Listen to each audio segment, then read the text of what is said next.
네, 지금의 70대는 과거의 70대와는 전혀 다릅니다. 이거 지금까지 30년이나 고령자 전문의로 의료상사에서 종사해온 사람의 말에 의하면, 더불어서 앞으로 70대를 보내는 방법이 노후 생활에 매우 중요해지고 있다고 합니다.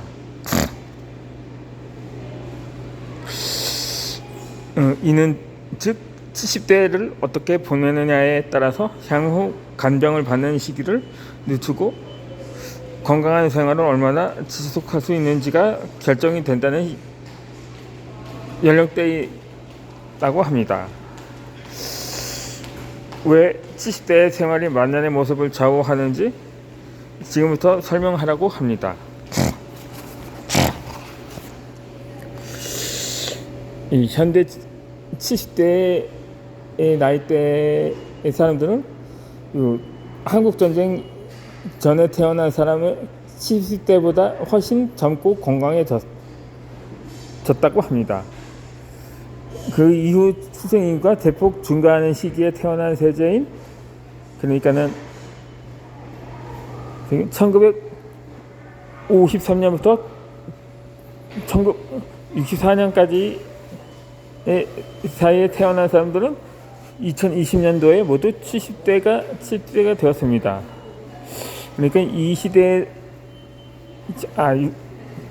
마지막 현재 70대 이 전전의 60, 70대와는 크게 다릅니다. 신체의 건강 정도가 점도 전혀 다릅니다.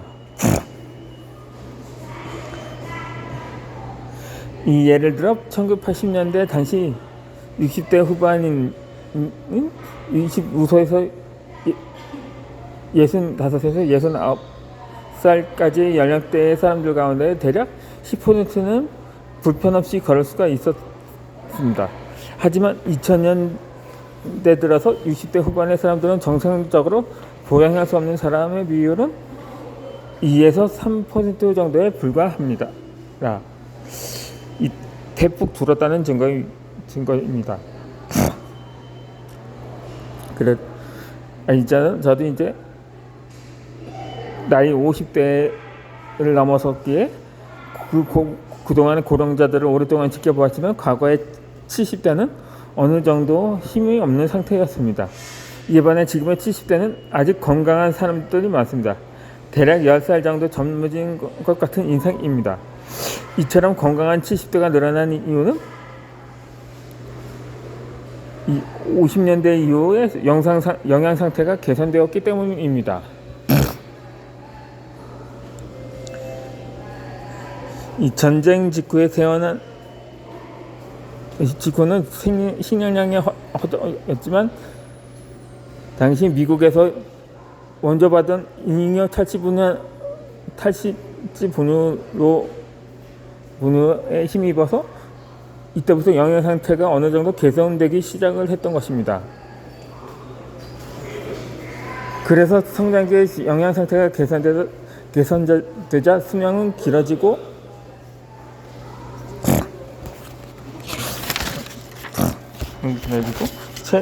체격도 좋아졌습니다. 이 현재와 같이 젊고 건강한 고령자가 출현하고 있는 것입니다.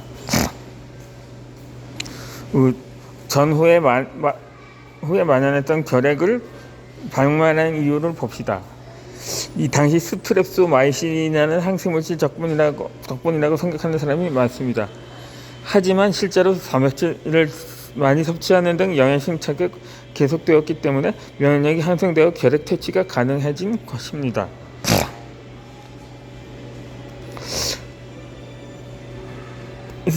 단백질 섭취가 면역력을 높여준다는 얘기입니다. 애초에 스트랩토마이신은 결핵에 걸린 후의 치료제입니다. 따라서 이로 인해 결핵 환자를 대폭 줄였다는 근거는 없습니다.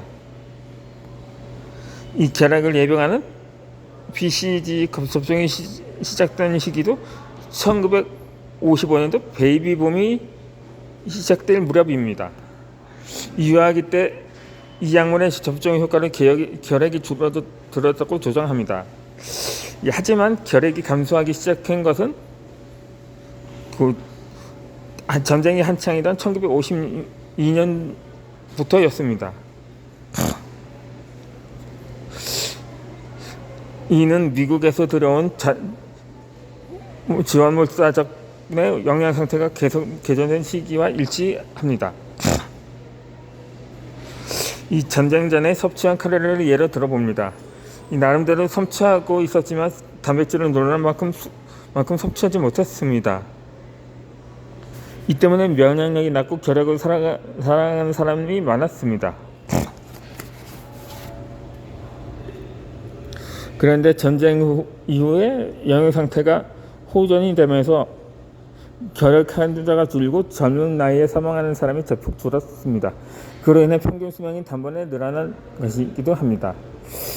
이 젊은 나이에 사망하는 사람을 줄이는 것이 평균 수명을 연장하는 큰 요인이 됩니다. 동시에 체격도 상승되고 있습니다. 남자 평균 신장이 170cm를 넘은 것은 1970년 전후 시기였습니다. 옛날 어릴 때 영양실조로 인해서 키가 작은 고령자도 가끔 보이곤 했지만 지금은 거의 사라졌습니다. 전쟁 후에 태어난 사람들은 이처럼 평균 수명이 연장되고 체격도 훌륭해져서 건강하게 젊음을 유지할 수 있게 되었습니다. 그대 선조에 있는 사람들이 지금 70대를 맞고 있는 사람들입니다.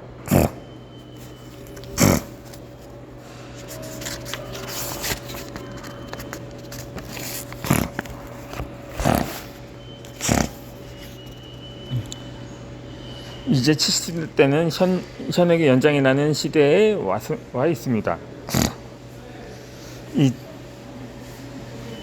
이 동양인보다도 영양 상태가 좋았던 서양에서는 건강한 70대가 동양보다 한 발 앞서 사회에 등장을 했습니다.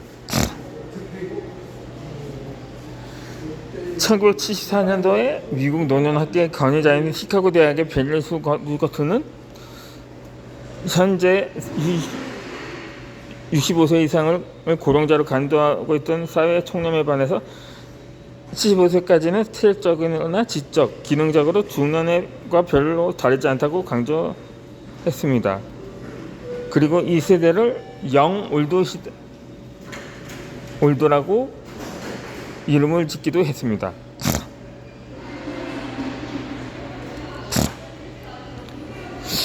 게다가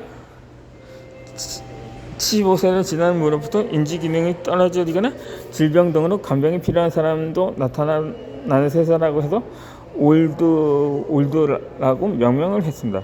이후 동양에서도 전기 고령자와 호기 고령자로 연결지어서 전해졌습니다.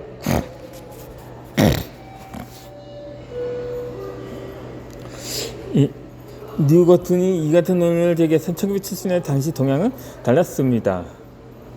당시 75세 무렵의 동양인들은 젊은 시절 영양 상태도 좋지 않았고 몸집도 왜소했으며 늙는 속도가 지금보다 빨랐습니다. 그래서 미국의 고령자처럼 건강하다고 말할 수 있는 상황은 아니었습니다.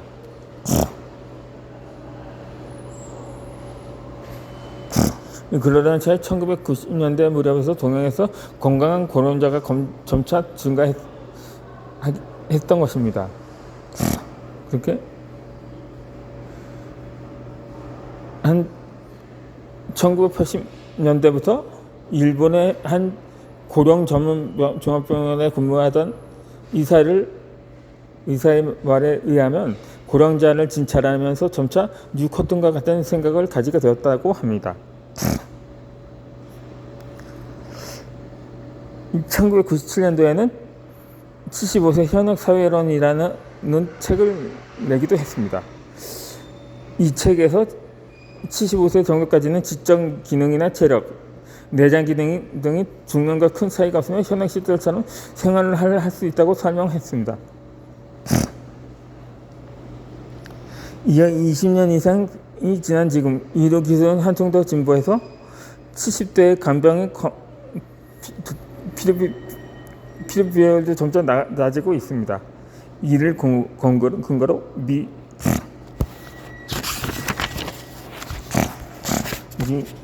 밀어보면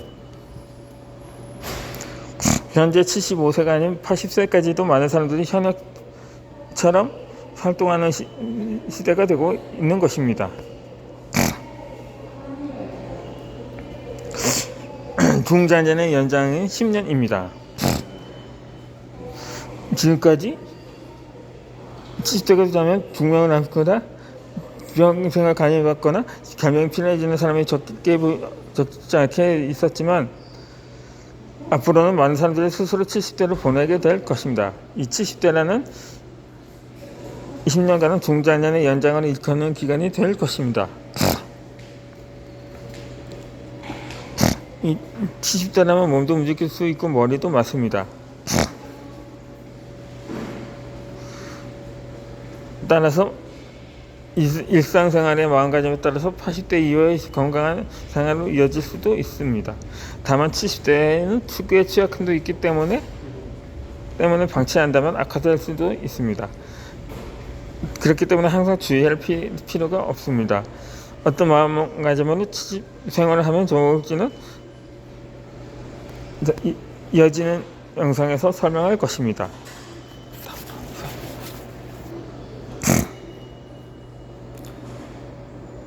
이 인생 100세 시대의 70대는 전환점입니다. 이 현대에서 70대 생활 방식이 중요해진 이유는 여러 가지가 있습니다. 이 가운데 초장소화로 인해 노년의 생활이 지금보다 훨씬 길어졌다는 점을 들 수 있습니다. 애초에 앞서 70대 말하는 것처럼 지금까지 전쟁 후에 영양상태 개선되어 대북 수명이 전후되어 앞선 세대보다 젊어졌습니다. 과거 만화 사자 이상에는 연세가 지속된 것은 1974년이었습니다. 당시 만화 속의 아버지가 이놈의 미하라는 54살로 설정되었습니다. 이제 와서 보면 아무래도 60대 중반 정도로 보입니다. 그만큼 현대